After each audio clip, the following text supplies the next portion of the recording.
Episode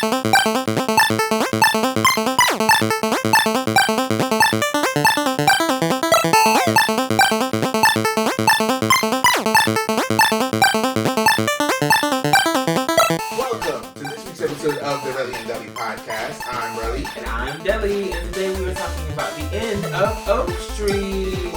I This title, I keep wanting to call it a house at the end of the street, or something along those lines.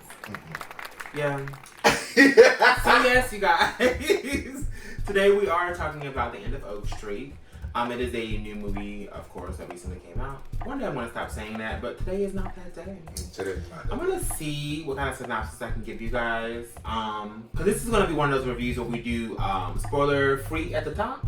Yeah. And then spoilers at the back. Yeah. But the description I'm seeing this is exactly what it is. Exactly what it is? Yeah. A mysterious cosmic event rips Oak Street from suburbia and transports a neighborhood to someplace unknown.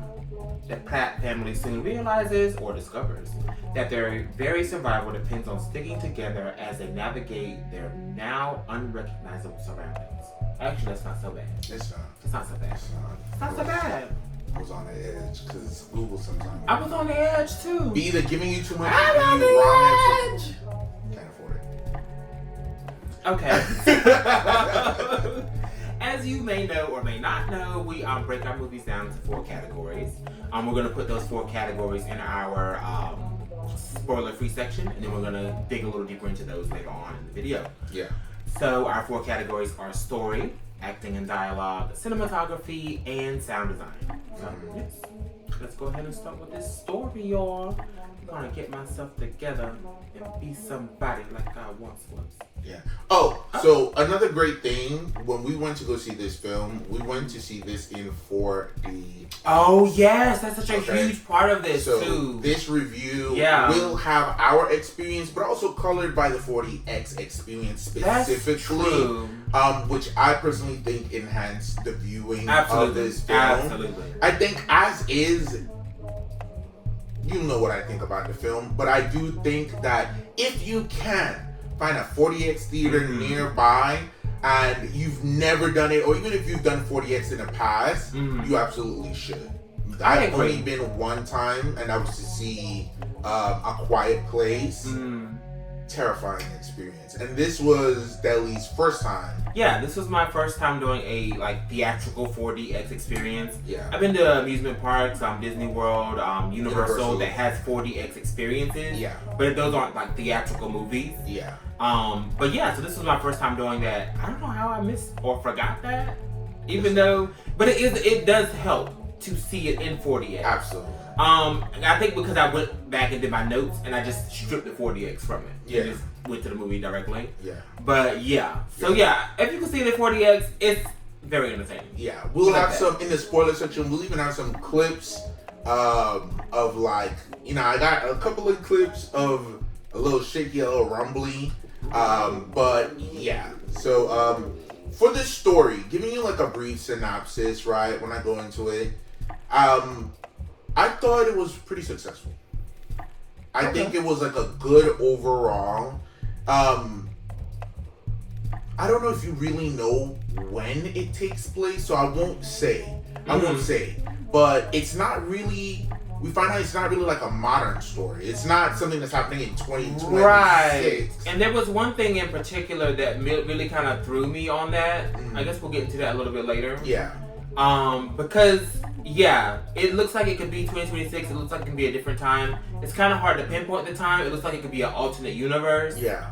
And it's 2026. Yeah. So but all questions will be there are a couple of you things by the end of the film. There are a couple of things in there that they mentioned that made me realize the time before they actually said what time it was. Yeah. But we'll get into that later on. Ultimately, we have a family of 4. Yeah. Husband, wife, a son, and a daughter. Standard nuclear family setup. And they're living in the quintessential Americana cul-de-sac type. I didn't know if you were going to use that word. I had it in air quotes as well. Because I hate it. I know. But it is what it is. It is what it is. That's exactly what it looks like. They're having fun. They're celebrating.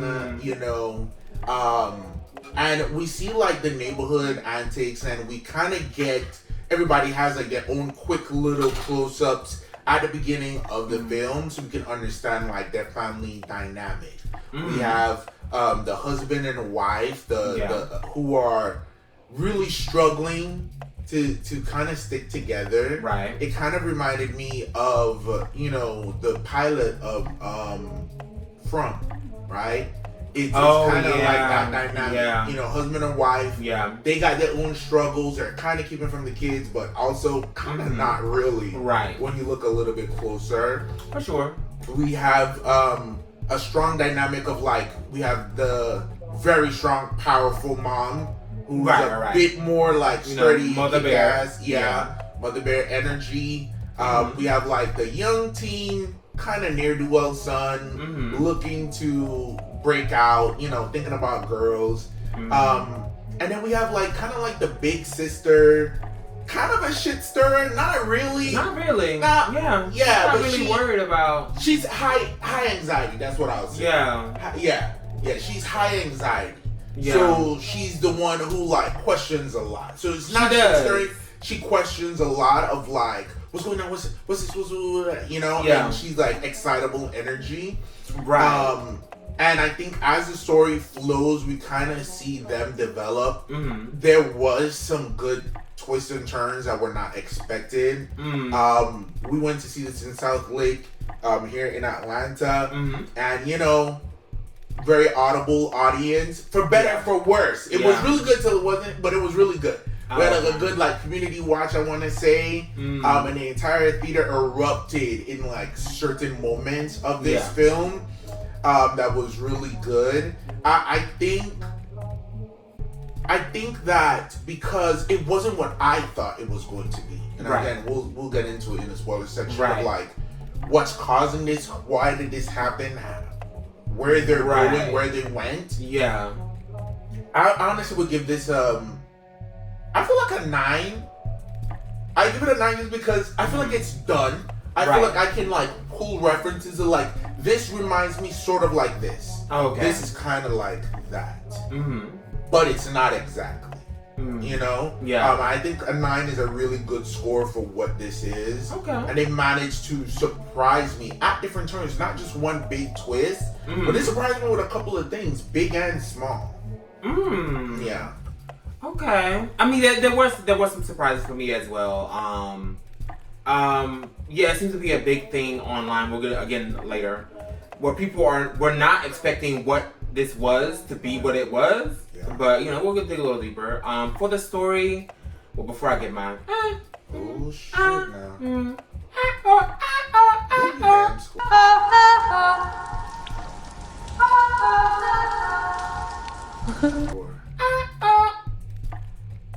So yeah, I gave this movie this story a 7.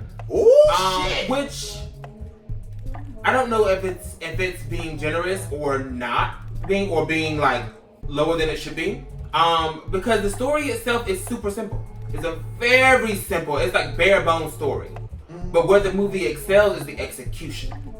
Okay. Because it's not really a lot. If you just strip back what happens, like what this is, very simple. It's like nothing. But at what point where does execution fall then? Like where does execution impact for you in the 4 quadrants? It moved it from a 5 to a 7. Ooh. So here. Right. Yikes, dude. But yeah, I mean, I don't think it's a horrible story by any means. But as far as like story and like what's the word? I keep wanting to say thickness, but it's not thickness. What's the breadth of the story? The depth of the story. I gave it a 7. I mean, I've already given it the score, so I can't change it now. So it is what it is. But the execution is phenomenal. There are a couple of parts that I felt like were kind of phoned in, that are kind of, to me, just kind of feel like it's just like a checkbox. But, and then there's a big point, too, that I want to get into towards the end of the movie and this video. But I do want to also talk a little bit about the director and writer, and we can see like where he's come from, because this was written and directed by the same person, and that person is David Robert Mitchell, Come on, 3 names. Right. Well, let me tell you. Okay, go ahead. So David Robert Mitchell, let's see if we know him from anywhere. He's 51 years old. I mean, you know. Oh, notable credit is It Follows. That's a notable credit for him. Okay. Short film. He did a short film called Kiss. Short film called Virgin. Feature film, The Myth of American Sleepover. Very Americana, we see how he get down. You know. It Follows, Under the Silver Lake, and The End of Oak Street. So he only has like 4 movies under his belt. But he wrote and directed all of them and produced them. The only one he didn't produce was that Myth of American Sleepover. That was in 2010. So it's like, yeah, like every 4 years or so he'll come through with something. I did hear that Under the Silver Lake is pretty good. So I'm gonna have to add that to the repertoire. But yeah, he's out here. He's working. So yeah, I guess we want to go into acting and dialogue. Yeah, because, well, yeah. Tell me what you gave for acting and dialogue. I feel like for me, it was like maybe 1 or 2 people that really drove it. Everybody did okay. Everybody did well. Yeah. But I feel like 1 or 2 people really pushed it for me. What score did you give it? I gave it an 8. Okay. I gave acting and dialogue an 8. I do think some standouts here are Anne Hathaway as the mom. Let's give her a name. I think it's Denise. Yes, the mom, Denise. Honestly, Ewan McGregor did great too. As Greg, the dad. Yeah. Honestly, they all did great. Maisie Stella as Audrey, and Christian Convery as Brian. Yeah. They all did great in their respective like character and archetypes. Yeah, I think they all did great and they really sold it. Nobody really felt out of place to me. Right. There was a couple of places that were like weird. Yes. Like as far as like line delivery or like, we all going to say that? Absolutely. Absolutely. So that dinged it down for me. But as much as like the action sequences, the running around, the believability of this like horror that's occurring, I think everybody gave that. Yeah, absolutely. I give it the exact same score, an 8. And I feel like the kids, especially the son, hateable characters. I hate when children are stupid, but guess what? Children are often stupid. You know? Children are they don't know a lot. They don't know a lot. They don't know a lot. They're new here. Decisions. They're very confused. But honestly, his ridiculous perspective started to really amp up the humor of it. And it was in moments too that were like either really sad or really stressful, but because he was just doing the things that he felt, it was like funny in a way that was like, I know they intended it to be funny, but in real life, if you were there, it wouldn't be funny. But it was just like, sir, what are you doing? What are we doing? You're out of control, man. But it was really good. Anna's having a great year. She's having a really good year. She's having a phenomenal year right now. Things going on. So many things going on. She's been outstanding, and I think she's really been able to show her range. Again, she lets you know. Well, this is her 4th film, right? She's like, Mother Mary. She can be poetic. She can be dark and gloomy. We have her as the queen in the Odyssey. We had her as well in the sequel to Devil Wears Prada, which is more of her comedic chops. Right. And this, I think, is her more of all of the characters. I think this is her most complex. She wasn't too damn funny in this. She was more the grounded. Grounded. There were certain things that were like cliche. Again, from it's the same dynamic. Absolutely. We had the same dynamic where the husband was like, things will be okay, we'll work this out. And the wife is like, bitch, this is life and death right now. So those kind of dinged it for me. Ridiculous choices. There's like a family dog and his son is just, girl, Yeah. Spoiler alert, you guys have seen the trailer. There's dinosaurs. Like, yeah. I love my family pet.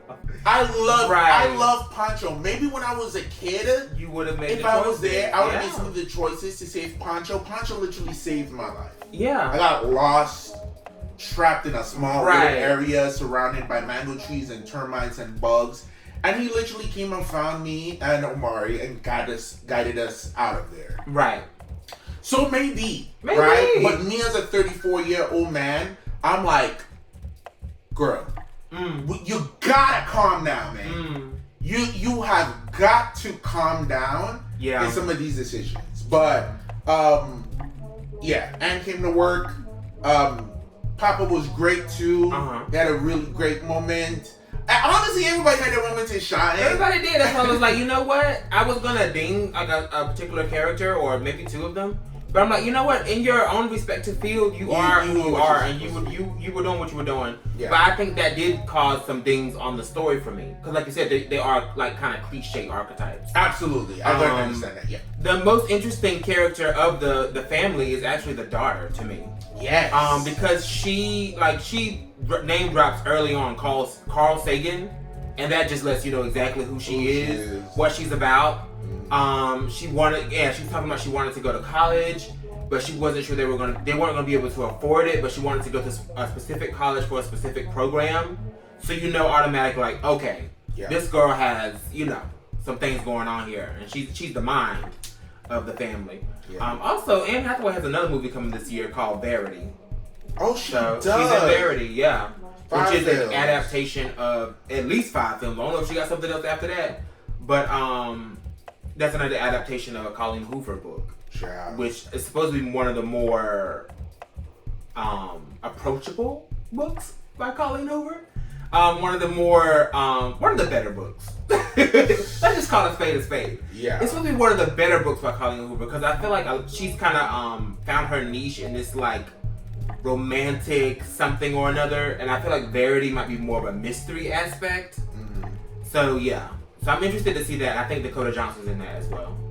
I'm gonna live. Yeah, your girls. I'm gonna live. My girls. My girls. So yeah. Okay. But let's get to our next category here. I don't think we're both on the same page with the acting. Let me see if I had anything else to add. Nah, we already said that. So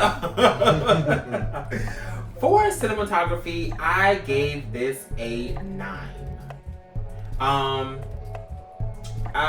It's so brightly colored and wholesome. They set the scene immediately in that opening scene. It's like a block party or cookout or something like that. Yeah. And it set the scene immediately. Bright colored, Americana, air quotes, idyllic, air quotes.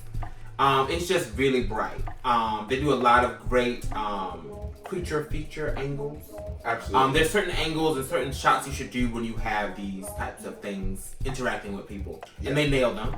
One of the standout things for me, 2 standouts actually, but one I wasn't expecting was the background. They do a lot of background work in this movie. Like, you have your main focus here, and there's so much going on in the world around them that it's just like, wow, this is hell. Absolutely. So that was really good to me, and then I love a good split diopter shot, and they did them in here a lot, and they were good. They were clean, honey, clean. There's the first one we saw, I think, was when 2 characters were talking, and you could see like the split between the character and then the outside, and then and then we go back and forth that way. Talking about the book with the exactly. That is one of the movies that I put in there, and it's a good use of slow zooms as well. I think so. And wardrobe. Throw it in there, wardrobe. Okay, the wardrobe is kind of helping, yeah. But what did you give it? I give cinematography an 8. Okay. I thought it was pretty good. I did have that same shot when they were talking about the book. And she's talking about like the kind of like misery of the comforts of that particular life and escaping the family and everything, and you see the kids and everybody outside and like having fun and celebrating while they're talking about kind of like this dark aspect of like the inner workings of her mind, at least portrayed in that book. There's another good shot when things start to get really kind of bad, and it's like the family are inside the house. They first started boarding up the house, and it would be like one of them is in the back, one of them is always in the forefront, like so forced. It was like kind of crazy. It was kind of artsy, and it was like, do I like this? Yeah. Oh, this is kind of good. Yeah. I was wondering what you would think. I don't like this. I was wondering what you would think about that.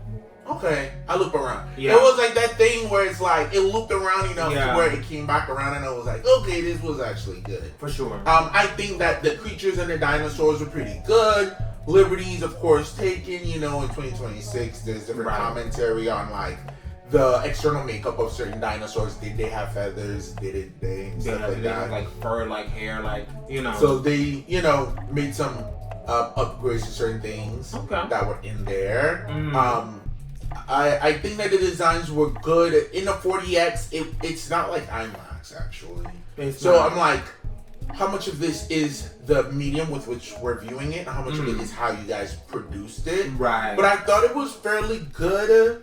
I thought it was pretty beautiful overall.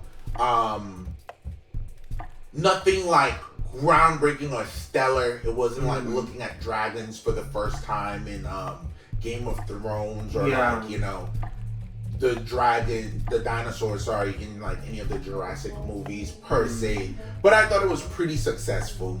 Yeah. They did like a scene too where like another thing was like so close and so big that you never see the full what it was, but you could see like the skin or like the texture of what it is up against the window and certain things like that. I thought it was really good because it lent also to just, you know, you don't have to show everything fully in frame. True.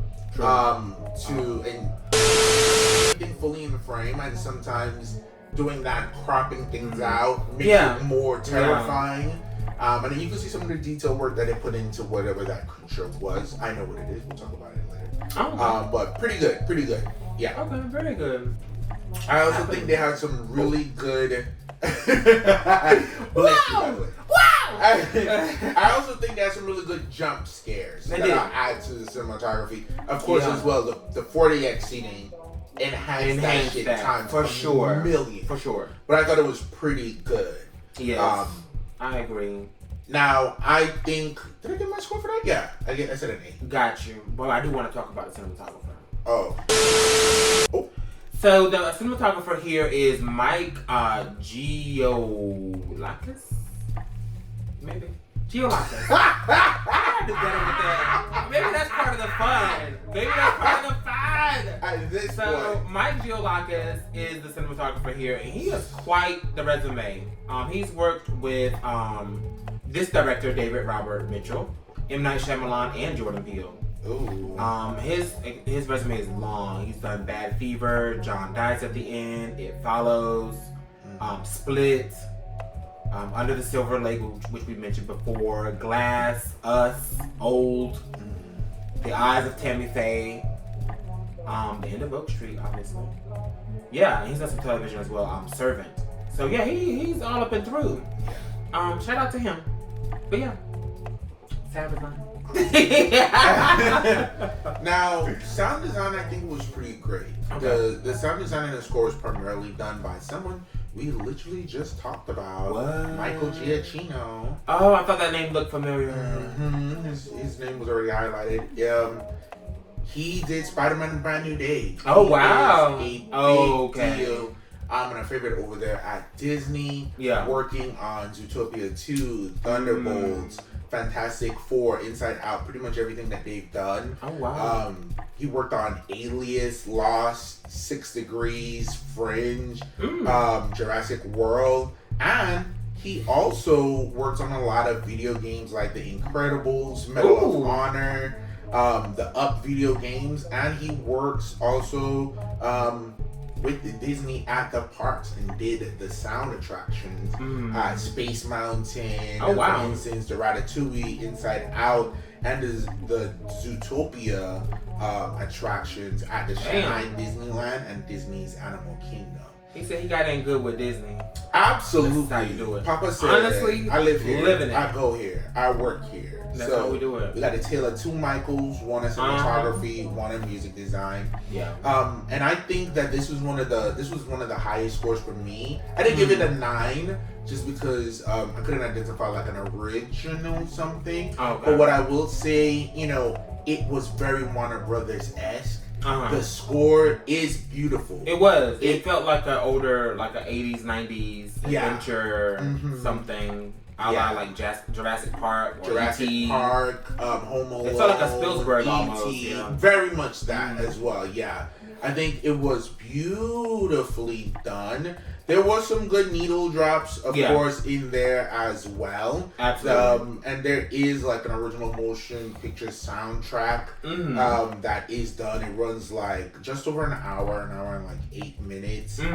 27 tracks that's in there. But some of it is very short because it's like a full score. For sure. So you have like certain parts is like 37 seconds. So it's like a cinematic score soundtrack that like you play it, it's the entire movie like that goes through it. Did a very great job. I think too, when you think of like the sound, of course, of the dinosaurs and stuff like that was in there. It was beautiful. I'll get into some more details in the spoiler section. But yeah, what did you give sound design? So I actually gave sound design a 10. Oh, yeah. But yeah, but the score was great. The score was crazy. When they're boarding up the house, that was the first time that I like really heard the score. Yeah. I think cinematography and music was really like working at that point. Absolutely. I like the little early on, like at the cookout or party, whatever they're doing, there's a radio in the background, and he's talking about these unseen like ripples in space and weird stuff going on. Yeah. And then we got the score is done like full orchestral. Like we were looking at the credits and it was just like huge. If the video I took is good enough, I'll let it roll some in there. Huge. Yeah, instruments. Yeah, live man. They came to work, and it was very beautiful. Yeah. It helped. I think cradle moments of like the sweetness of the family and kind of like the softness of what was going on. It made it felt less horrific. It's described, at least on Wiki, as like a survival film, which it is. Okay. I guess that's what you would call it is. Jurassic Park survival feature type of vibe.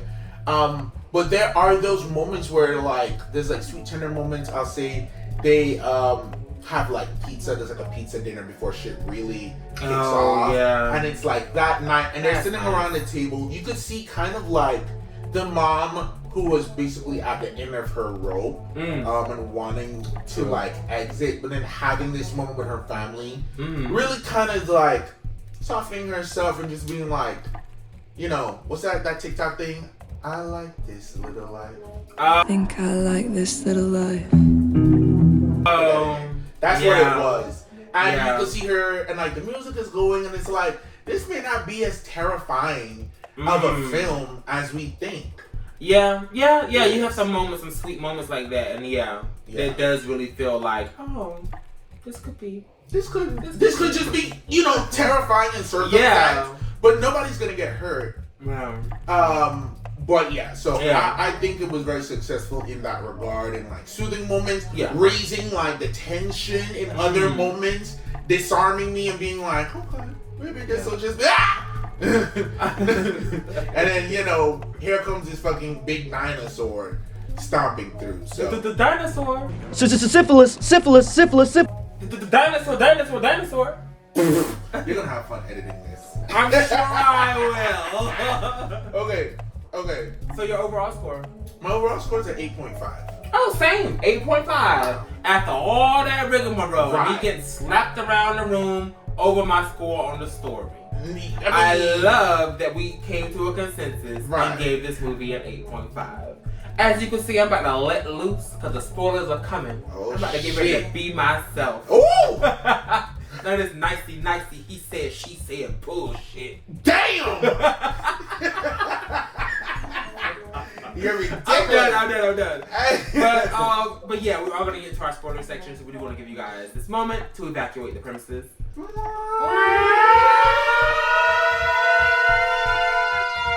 Alright. Let's get into the tea. Now, Yeah. watching this shit in 40X, honestly, Yeah. was great. And just like the sound score, they do certain things to kind of like ease you into the experience. Yes. While disarming you, Yeah. right? Because like in the beginning, they're having like is it 4th of July celebration? Something like a 4th of July. It's something 4th of July, some kind of block party. Yeah. I don't know. They're But having it's given that. Wholesome. Yeah.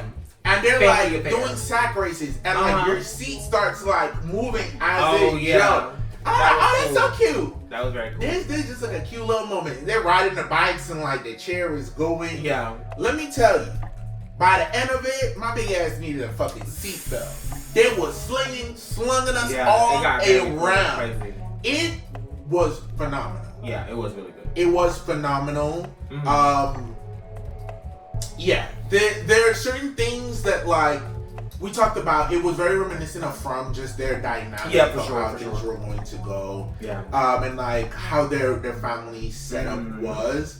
Anne's character was very no nonsense. She was writing a book that essentially was like, I hate my life, I hate my family. I have a yellow suitcase packed. stays packed. It stays packed. And I'm getting ready to. But she was like, that's not, it's not my. In a sense that Lies, girl. it's not the real life. But yeah. Lies. So there is with the story. I will say this.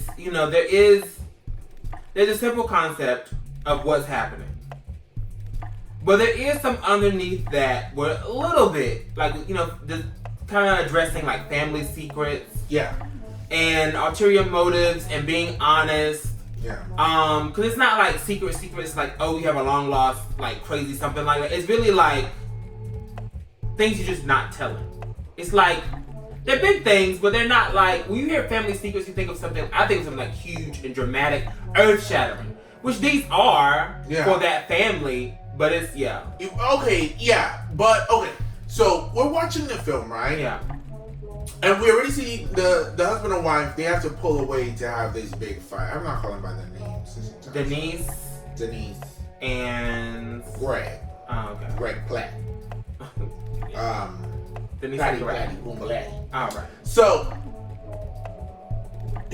Greg is a pizza delivery driver, right? Yes. And we're already there. We're having a time off, but he's got to work. You got to leave and go deliver stuff. So that brings him into a fight. Yeah.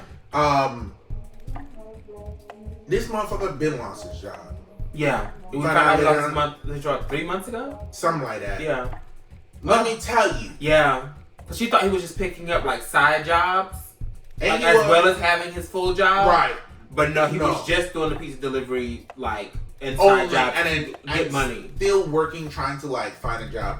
Sir. Yeah. That's insane. It is insane. To be unemployed for months and not tell your partner. It is. Very crazy. And then you writing this damn secret book in the basement. Secret memoir about how miserable she is in this like idyllic little life and the regrets she may have. Yeah. And wanting to escape. Those are pretty big things. I found my way. Yeah. So yeah. Brian, the son. Dumbass. He's a dumbass. He's also he's so needy. Oh well, he has a lot going on. My gosh. The idea, or what they're trying to say, is that because the mom and dad, Denise and Greg, are fighting so much, and there's so much like animosity between them, it's trickling down to the kids. Audrey seems to have been able to dodge that. She knows it's happening, but it doesn't affect her. Whereas Brian is supposedly starting to act out now. He has different things going on with the whole broken arm shit with the boy, which I felt like was kind of shoehorned in. But I guess it's supposed to make it so like he's starting to keep secrets too. Right. I mean, they said it in the beginning. They did. When he was with his friends, they were like, they did. But him getting like attacked later, that just seemed like, it seemed kind of crazy. It was out of nowhere. It seemed kind of crazy, even though they did lay the groundwork earlier. you know. Yeah. And this was like one thing to take a step back. Yeah. The daughter very much is affected.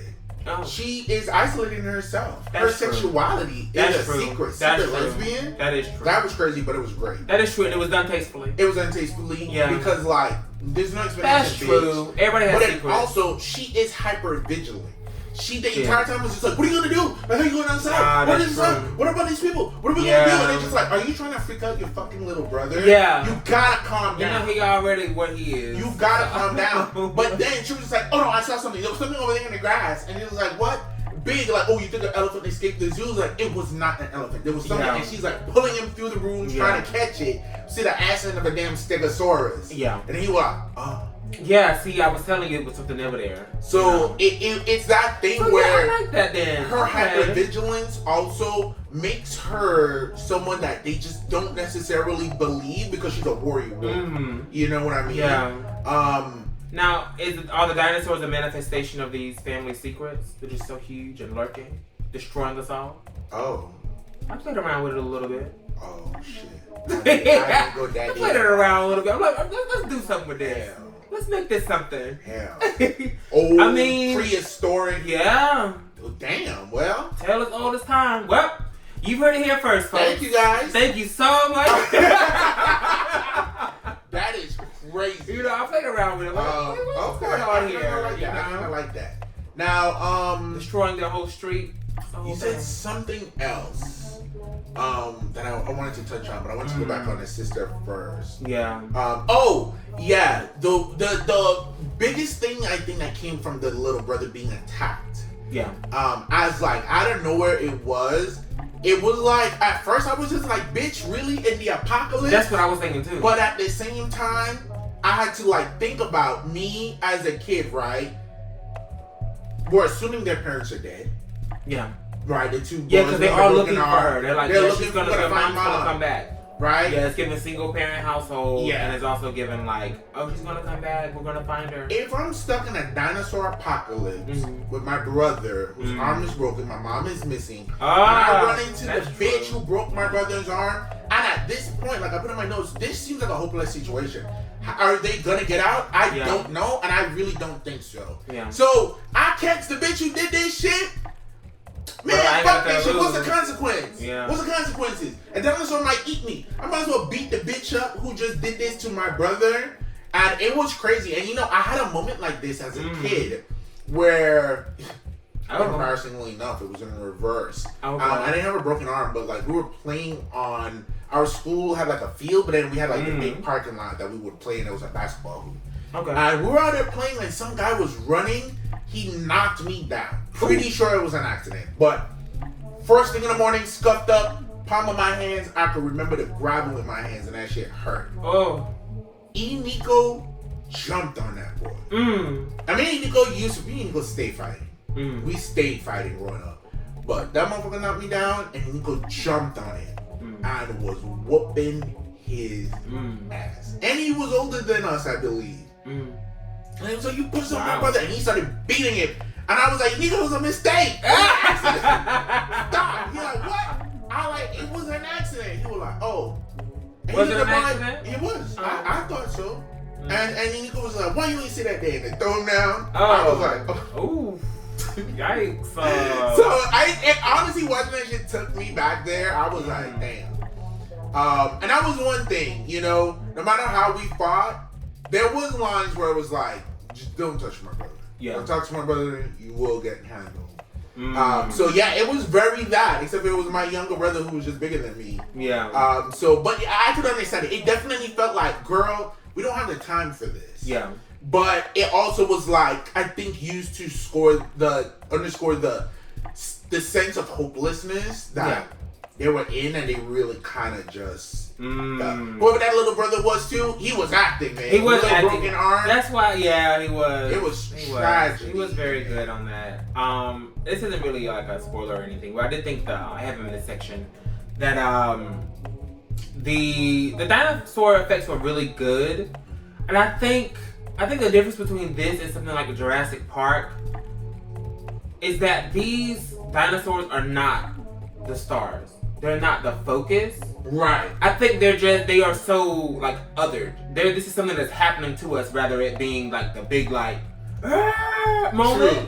And I think maybe that's why they kind of look like, I don't know, they feel a little different. Okay, yeah. But I feel like they were pretty good, especially that big one that got them in the car. Absolutely. That was crazy. Because, yeah, I understand what you're saying. Yeah. People go to see Jurassic Park to see the dinosaurs. Yeah. So it's kind of like, let's really etch this out, put the skins on it, make it look, you know? Yeah. Whether it's really here to see you this say family. skins? Skin? You're ridiculous. But yeah, there were some great moments. Let's see, when you go 40X, you sit in the front, the experience is more intense. Yeah. I feel like they played like so there's a big thing with a bunch of dinosaur poop. I feel like they played something in there to make it there smell. They did. But they had one scent, and that was fine. Yeah. They had one scent, and that was fine. It was kind of like a weird, like, aged cheese. Yeah, it was like a watered down cheese it. Something, yeah. Thank goodness, because... Yeah, because if they really put, like, manure, that would have ate, but also that would have been crazy. That would have been insane, Yeah. I do love the rule of threes, though. We had the poop, we had the plant, and then, boom. Yeah. Now we're here. Now we're here. Yeah. Yeah, absolutely. So, I thought that was good. Yeah. Yeah. It was very crazy to see. And so you, amongst you and other people as well. Let's talk about it. Yeah. So to me, from the trailer, we saw the trailer maybe twice. From the first trailer, I knew exactly what was happening. Yeah. I just knew. To me, it seemed very clear. But a lot of people are saying this online. It seems that like, oh, there's a surprise, or oh, this is what I thought, or oh, this is different. But it's their street has been plucked and moved through space and time and put in the past with the dinosaurs. Right. That's what's happening. There is no rhyme or reason for this or why this happened. Now, I did play around with maybe a neighbor fucking around with something and causing this to happen. When they had that scene where they were going into the house and like it was their first distortion bubble they were seeing, I thought a neighbor had something running in there, and that caused this to happen. But yeah, that's what it is. And there's no rhyme or reason as to why it happened. I don't think it really needs a rhyme or reason. I think it's better because it doesn't have one. Right. It's just a cosmic anomaly that happened. And it was slow, small things, and then a big one. Yeah. But yeah, that's what happened. But what were you? So for me, right, I akin it to DC. I think it's Brainiac who goes around like collecting planets and stuff like that, and Kara, Superman's cousin. That's kind of what ends up happening in like one of the animated adaptations. But like her whole world and her whole family is trapped in like this space bubble. Okay. And I thought that it was going to be like these space aliens were like collecting chunks of different periods of time and society, planets, aliens, humans, dinosaurs, you know, and kind of creating like this kind of like terraformed new zoo planet where all of these, you know, people or creatures, life forms are all intermingled to see who would survive or like how they could survive together. Gotcha. So I thought it was something very intentional. But then in the dialogue, they were like, "Oh, you saw that flashing light? Maybe it's aliens." And I was like, "Oh, well then it can't be aliens." Yeah. Because I thought it was aliens doing it. And I was like, "So what is it?" And then they were talking about like they had like this whole thing. They were just like, "Yeah, you know, wormholes and everything and this and that." And I was like, "Is this the part where you're telling me what's happening, or?" It's like red herring. Yeah. I know they were really going through exactly what was happening, and I was like, "Oh, girl, okay." Yeah. But outside of that, I mean, it's exactly what you think. The dinosaurs there trapped together fighting. But I thought that we were going to see more than dinosaurs. I didn't expect the dinosaurs to be the only threat. Only thing, the past. I thought it was going to be like kind of like a bigger. I want to say War of the Worlds, but I've actually never seen that. I don't know what that's about. It's not this. Okay. But something where it's like, you know, all these different planets and stuff like that coexisting. Yeah, I like that idea. And I played around with something similar too. When there's a big mammoth that comes by the house and shakes like the whole house. Right. And I was like, oh, are y'all moving again? Because y'all already moved to like this dinosaur period. Are y'all moving through time again? And that's when I thought that something else was being dropped. And I thought like another threat of like another planet, right? Or like, I was like, oh, maybe, because they had already said, oh, time. So I was like, Yeah. maybe now future people are going to come and it's like high tech and stuff like that. Yeah. And they're going to like have to work deal with together that to dichotomy. figure out, what this is. And like, they would be treated as like primitive. I because mean, they're like a whole nother. And this is War of the Worlds. It's not what that story is, but this is that. That's what you could call that. Yeah. Exactly. Yeah, exactly. But yeah, that's okay. That's what I thought, but it's not that. It's not that. I wasn't upset by any means. You guys already saw my score. I think it was still successful, but I was surprised. There's a big surprise that happens in the film that honestly we're not gonna say that. Woo! Let me tell you, mommy, wow! It's when I just put gut punch in my notes. When I tell you, unexpected to the ride of like being on a high. Yeah. We were on a high, man. Yes. And they said, yeah. fuck you. And I was like, oh shit. Yeah. They drew blood on me. You did. That hurt. Yeah, and you're hemorrhaging. Good. Yeah. That was really so good. They managed to drop really out good. the like high emotion. Yeah. You know, everybody else did a really good job. There's one other thing I'll tell you that I really don't fuck with. It's two things that don't make sense. One of them I won't say. I'm gonna just say time paradox. After y'all go and watch this film, come back here and let's chop it up in the comments, please. Absolutely. About the time paradox that don't make sense. You can't do that. Well, there's two things that and mine is pouring into that as well. And I'm not gonna say it here either, but I definitely want to hear about this in the comments. When you guys go see this movie, please come back and talk about the time paradox and the ending, which is they're tied together. Yeah. They're together. Like the ending and what the implications are about that ending. Because that's very crazy. We'll have to talk off camera because I can't tell you what I want to tell you. About what I'm talking about. And then also without telling about what we don't want to tell them. Okay, for sure. Right. So we're going to talk. I don't even know. As you know, we don't talk about everything fully on our ideas before we get on camera. One other thing. Yeah. That dog used to run away and escape. Go into the neighbor's yard, dig up holes and everything. Denise, bitch. Not you have the 500 Rolodex. You crazy, Denise. Girl. The guy is like, please keep your dog out of my yard.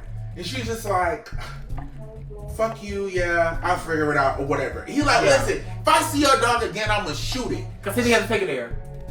He didn't have to take it there. He did. This was countless times. Your dog is digging holes, tearing up shit, getting in my yard, shitting all over my yard. I have a yellow suitcase packed already. Right, so she's at the end of her room. That's none of my business. Take your dog and go with your children. Did she say she was going to go with the children? I don't even think so. I don't think she was.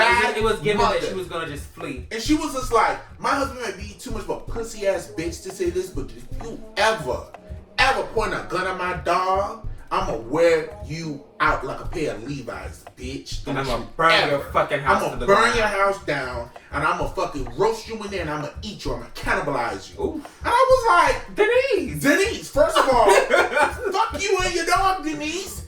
Keep your dog off my lawn. From there, I was like, now, Denise, listen, Miss Platty, Boom Blatty, I don't know if I could support you in your endeavors. I understand your life is falling apart. Right. I understand your husband's unimportant in life. I understand your daughter's a lesbian. And I understand your son is a loser. But keep your dog off my lawn. Yeah, and that's the thing too, that people might find a little something with this, because all those things exist, and yes, we are able to do that, but I think they're played very lightly. Yeah. Like, her going off on him is because of all those things. But those are really like, they don't really dwell on those things too much. That, oh, your husband been lost his job and he's been lying. Oh, you've been writing this book and you plan on leaving.